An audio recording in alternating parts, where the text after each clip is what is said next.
যুদ্ধ বিচাৰি মূৰ তোলে তোমালোক সাৱধানে থাকিবা চন্দ্ৰমালা উদ্ধাৰৰ বাবে চিন্তা যথেষ্ট হে যদি সেই প্ৰকাশবোৰ ৰাজ্যৰ ভিতৰে বধ কৰিব লাগিব তাত এই মুহূৰ্ততে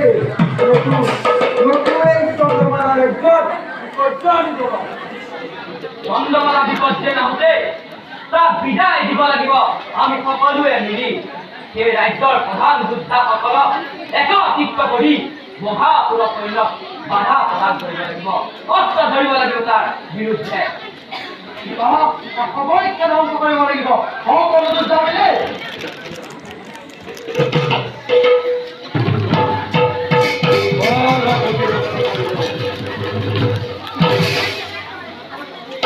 কি পাখণ্ড ভাষণ বিনা বাক্যে ভাতৃগণক লগত লৈ কমেকি চন্দ্ৰমালা ৰাজ্যত ইয়াৰ পৰিণাম কি জানানে মূৰ্খ ভাষণ মোৰ আদেশ কৰিছিলি বোলে অমান্য তই মোৰ বস্তুটা স্বীকাৰ কৰি কিনে মোৰ ফলে কৰি যুদ্ধ